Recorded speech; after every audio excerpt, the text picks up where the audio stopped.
তখন তো আমরা এত উইক ভাবি নাই যে বাংলাদেশের আর্ম ফোর্সেস অথবা প্যারামিলিটারি তারা তো এদের একটা টেন্ডেন্সি হয়েছে এই রেজিমের যে সবকিছু পুলিশ দিয়ে নিয়ন্ত্রণ করতে চায়।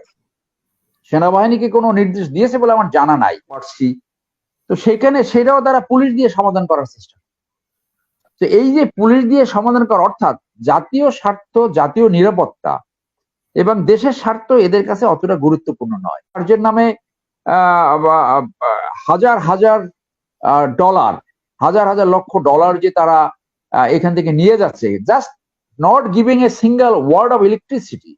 আয় বৃদ্ধিতে শীর্ষ 5 মন্ত্রী প্রতিমন্ত্রী আয় বৃদ্ধিতে একজন এমপির 15 বছরে 2,44,000 গুণ সম্পদ বেড়েছে।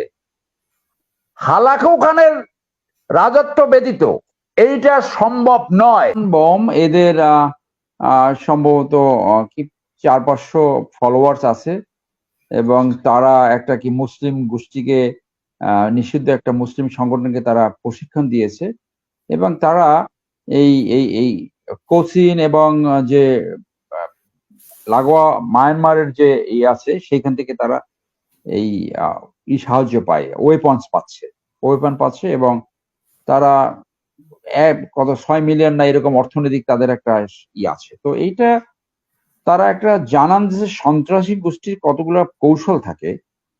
তারা কোনো একটা ঘটনা ঘটায়, কোনো একটা খুন খারাপি করে অথবা ব্যাংক ডাকাতি করে, এইভাবে করে জনসম্মুখে তাদের অস্তিত্ব জানান দেয়।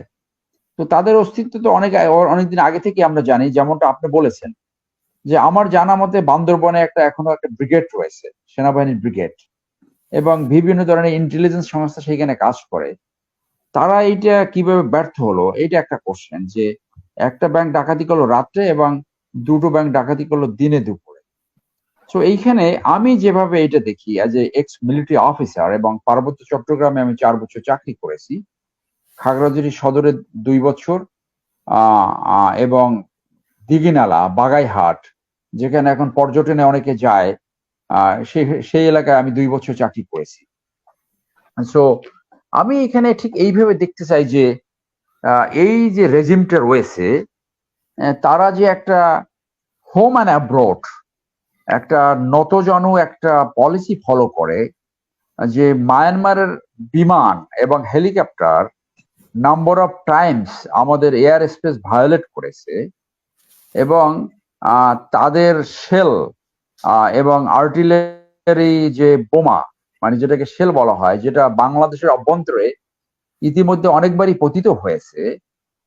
এবং এই কয়েকদিন আগে সেন্ট মার্টিনসও তাদের এই গোলাগালির ধ্বংসাবশেষ সেইখানে পড়েছে এবং মানুষ আতঙ্কিত হয়েছে। এবং তারা একদিকে ভারতের সাথে একটা নতজানু রাজনীতি করছে এবং সবই বিকিয়ে দিয়েছে, অন্যদিকে মায়ানমার মতো একটা দেশের সাথে অ্যাট পার বা কোনো ব্যবস্থা নিতেই পারছে না। এবং সেইখানে এই ছোট একটা গ্রুপ, ইনসার্জেন্ট এখনো হয়তো বলা যাবে না, ছোট একটা বিচ্ছিন্নতাবাদী সংগঠন, যাদের সদস্য সংখ্যা অনেক কম এই মুহূর্তে, তাদের বিরুদ্ধে কোনো ব্যবস্থা নিতে পারলো না। 3 দিন হয়ে গেল, একজন অপহরণকারীকে উদ্ধার করতে পারলো না। আমি তো হিল ট্রাক্সে ডিপ ইন দ্য জঙ্গল, আমরা লং রেঞ্জ পেট্রোলে যেতাম, শর্ট রেঞ্জ পেট্রোলিং এ যেতাম।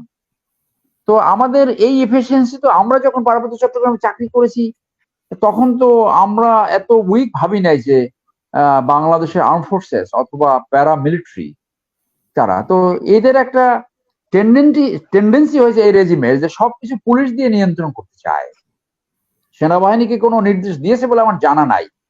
বিডিআর হত্যাকাণ্ডের মতো একটা হত্যাকাণ্ড পৃথিবীর কোথাও মিলিটারি কু রাজনৈতিকভাবে সমাধান করা যায়নি। আপনি স্বর্ণ মন্দির বলেন, তামিলনাড়ু বলেন, যারা এইগুলো সব মিলিটারি ভাবে সমালোচনা এই সমাধান হয়েছে। তো আমাদের এই যে বিডিআর হত্যাকাণ্ড একটা পার্শ্ববর্তী দেশের একটা ইন্ধনে এবং তাদের ডাইরেক্ট সহযোগিতায় যতটুকু রিপোর্ট আমরা পেয়েছি বা জানতে পারছি, তো সেটাও তারা পুলিশ দিয়ে সমাধান করার চেষ্টা। তো এই যে পুলিশ দিয়ে সমাধান করা অর্থাৎ জাতীয় স্বার্থ, জাতীয় নিরাপত্তা এবং দেশের স্বার্থ এদের কাছে অতটা গুরুত্বপূর্ণ নয়, যার জন্য বোধহয় সরকার সোলো যাচ্ছে আর কি। কিছু হয় নাই, সব নিয়ন্ত্রণে আছে, এই ধরনের একটা রেডিমেড কথা বলতে থাকে। এই যে সাহারা এইখানে খাতুন মারা গেছে, আর ইঙ্গিত থাকতে পারে বলে আপনি মনে করেন যে এই ঘটনার পিছনে? হ্যাঁ হ্যাঁ হ্যাঁ, হতে পারে, হতে পারে, অনেক কিছু হতে পারে। আমরা তো বাংলাদেশের পেপারে, পত্রিকায় এবং ইউটিউবের মাধ্যমে যতটুকু জানি, দুর্ভাগ্য হলো বাংলাদেশের সমস্ত মিডিয়া হাউসগুলা অলমোস্ট সবই ইন্ডিয়ান রেজিমের নিয়ন্ত্রণে তথা ইন্ডিয়ান নিয়ন্ত্রণে। হার্ডলি একটা দুইটা হাউস আছে হয়তো দুই একটা জনস্বার্থে নিউজ প্রকাশ এবং প্রচার করে। Most of the media house সঠিক তথ্য দেয় না এবং বাংলাদেশের মানুষ, সচেতন মানুষ তাদেরকে বিশ্বাস করে না। উদাহরণস্বরূপ বলি যে বাংলাদেশ ব্যাংকের যে $1 বিলিয়ন যে লুট হয়ে গেল, মানে তসরুপ হলো ডিজিটালি, যে লুটটা হলো, সেইটা খবরটা আমরা কোত্থেকে পেলাম? প্রথম আমরা পেলাম ফিলিপিন্স থেকে। আচ্ছা, আদানির সাথে যে এই চুক্তি করেছে এবং সেই চুক্তির মাধ্যমে বাংলাদেশের স্বার্থ সম্পূর্ণ বিকিয়ে দিয়েছে, আপনার ক্যাপাসিটি চার্জের নামে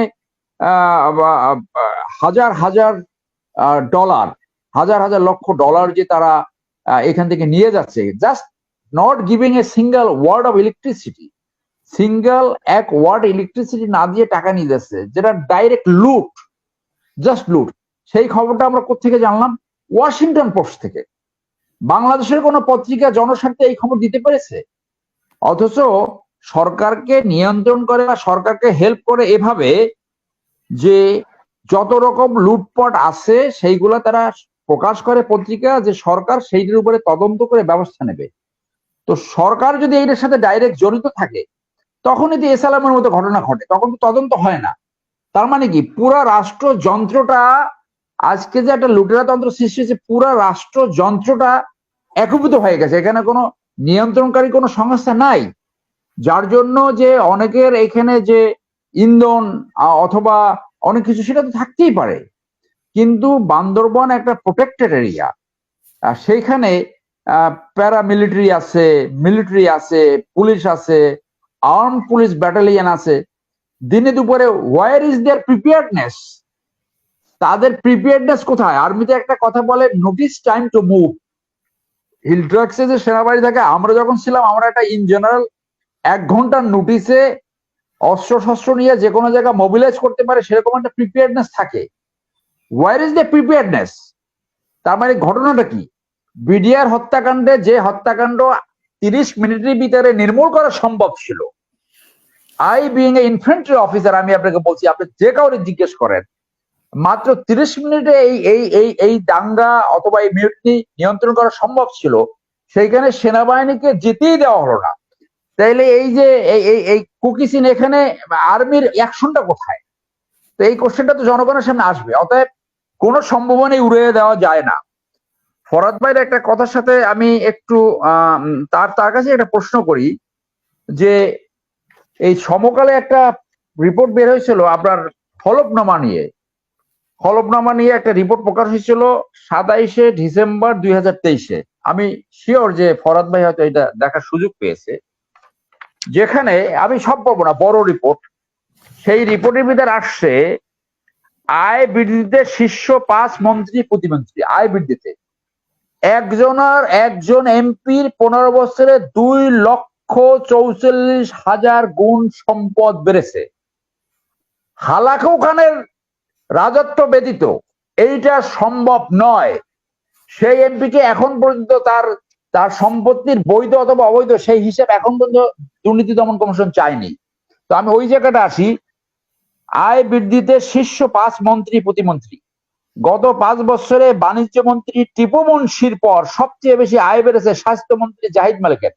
টিপু মুনশি গার্মেন্টসের মালিক, বাণিজ্যের লোককে আপনি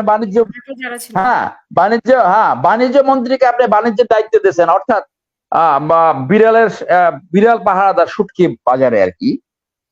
ডক্টর জাহিদ মালিকের তার বেড়েছে 275%। বিদ্যুৎ ও জ্বালানি খনিজ সম্পদ প্রতিমন্ত্রী নসরুল হামিদের বেড়েছে 228%। মানে মানুষের নাবিশ্বাস উঠেছে বিদ্যুতের দাম বাড়াতে বাড়াতে, সম্পত্তি কিন্তু তার বাড়তেছে। কিভাবে মানুষের জনগণের সম্পত্তি লুট করছে। ত্রাণ ও দুর্যোগ প্রতিমন্ত্রী ডাক্তার এনামুর রহমানের বেড়েছে 227%। আহারে, ফেরেস্তার মতো চেহারা আর কি। এই রানা প্লাজায় লোকজনকে ট্রিটমেন্ট দিয়ে মন্ত্রী হয়ে গেছে, চোর দেখেন। মানে চোরের ভিতরে ভালো মানুষ ভালো থাকতে পারে না, এমনি পড়ুন দোকান, আরে এত মাগনা টাকা যদি পাওয়া যায়, এত যদি টাকা পাওয়া যায়, কিভাবে ইয়ে করবে? হুম, আর দাঁড়ান, শিক্ষামন্ত্রী দীপমণি, ওই দীপমণি মানে ওই খুকুমণি আর কি, হ্যাঁ, খুকুমণি বেড়েছে 204%। তো এই ক্যাবিনেটের এই যে বেড়েছে 5 জন, ওনারটা আসে নাই, ওবায়দুল কাদের আসে নাই। এবং এই যে ক্যাবিনেটের এবং এমপি এবং অন্যান্য যে সংসদ সদস্যদের বাড়ছে, আওয়ামী লীগ একটা ব্যবস্থা এখন পর্যন্ত নিতে পারলো না কেন? মানে ওই লুটের স্বর্গরাজ্য। আচ্ছা, ওবায়দুল কাদের কেউ নাকি বলে নাই, শেষ ফরাদ ভাই আপনাকে অনেক, আপনি একজন ভালো মানুষ, আপনি পার্টিসিপেট করেন, অন্তত ডিবেট করেন। ওবায়দুল কাদেরের ভাই 1 বছর ধরে ওবায়দুল কাদেরের দুর্নীতির কথা জনসম্মুখে এনেছে, 1 বছর ধরে।